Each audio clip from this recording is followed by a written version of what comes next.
sa ating kapistahan, selebrasyon ng ating Foundation Day ng PCA Kanyugan, ay nais kong pasalamatan ang Poong May Kapal, ang ating Diyos na siyang source ng lahat ng maganda at mabubuting bagay, sapagkat alam natin na naging masagana, naging maunlad, at ngayon po naging number 1 na munisipyo ang Brooks Point sa buong lalawigan dahil po dito sa ating produktong nyog.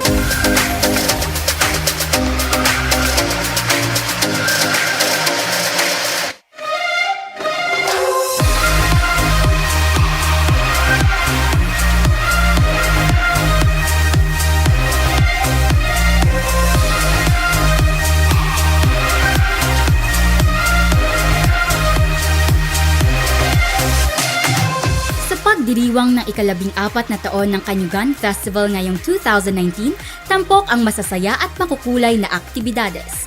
Aktibong nilahukan ito ng 18 barangay.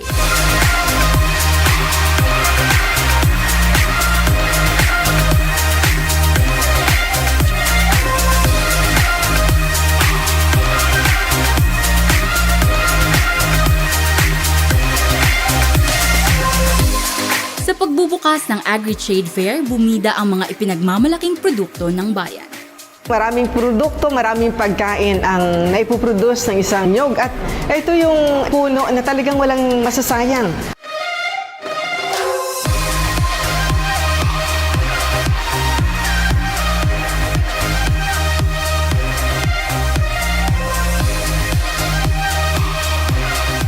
Kasabay sa pagpapayabong ng agrikultura ay isinusulong din ng pamahalaang bayan ang pagpapaunlad ng turismo nito. Unang-una, tinututulan ko ang pagmimina sapagkat ito ay sisira ng agrikultura at sisira ng napakagandang lugar ng Palawan. At wala pong lugar sa buong Pilipinas ang umunlad dahil sa pagmimina.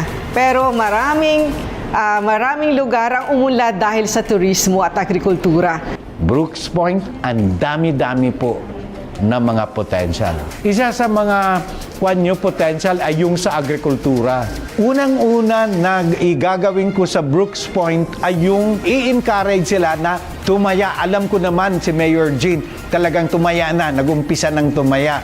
Walang nanalo sa loto na hindi tumaya. Kung gusto nyong manalo sa turismo, tumaya din kayo. And it's not only for the local government, it's good also for everybody. Lahat ng residente tumaya. Maganda yung hamon sa atin ni Director Intong ng Department of Tourism. Tumaya na po kami sa turismo. Kaya tayo po dito sa Brooks Point, milyon-milyon na po ang ating ginagastos sa turismo taon-taon. Sa pagdiriwang ng Kanyugan Festival 2019, pinasinayaan ng Tourist Information Center na pinondohan ng Department of Tourism. Naitayo ito sa pamamagitan ng Tourism Infrastructure and Enterprise Zone Authority. Bagaman natapos na ang gusali noong 2016 at sinimulan ng gamitin ng Tourism Office, ay ngayong 2019 lamang ito formal na ibinigay sa pamahalaang bayan.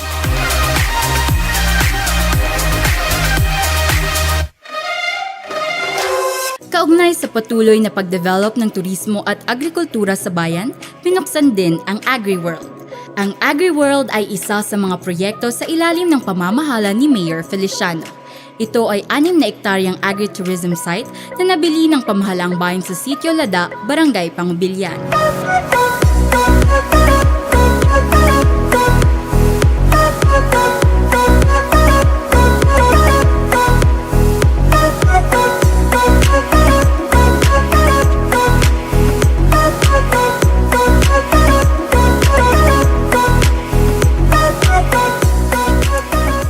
Master plan ng AgriWorld, kasama rin ang pagpapagawa ng iba pang mga pasilidad gaya ng Cultural Center, Playground, Stingless Bee Farm at marami pang iba. Napahanga naman si Regional Director Intong ng DOT sa LGU Brooks Point sa pag-promote ng agri-tourism.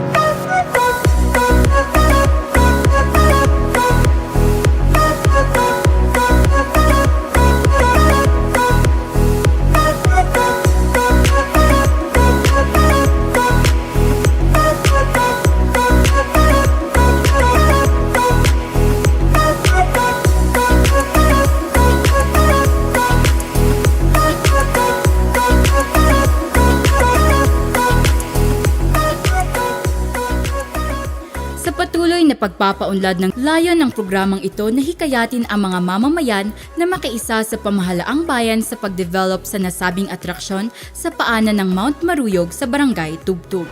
2 a.m. in the morning. Ako'y nagpapasalamat sapagkat marami ng tao ang nag-pledge mag-adopt ng step dito sa ating Eco Park. Sa mga darating na panahon, makikita pa natin ang iba pang development dito sa area. At sana po, sama-sama nating pagtulungan ito, ingatan at alagaan.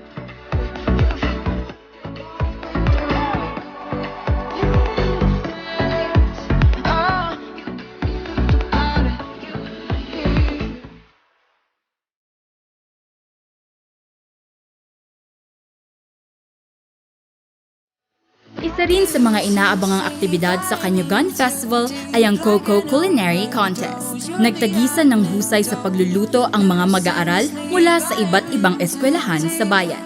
Gamit ang nyog bilang pangunahing sangkap, samut-saring putahe na ubod ng sarap ang kanilang nagawa. Pang-ulam man, panghimagas o pangmeryenda, talagang nabusog di lamang ang ating mga mata, higit sa lahat ang ating tiyan.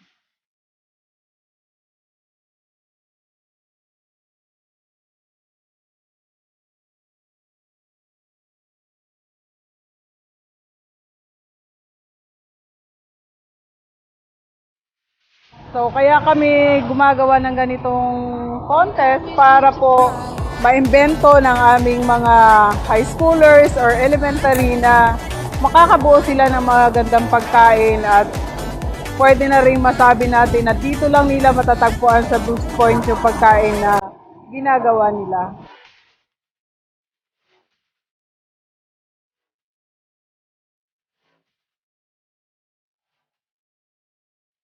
Magkaisa tayo para isulong natin ang development through tourism.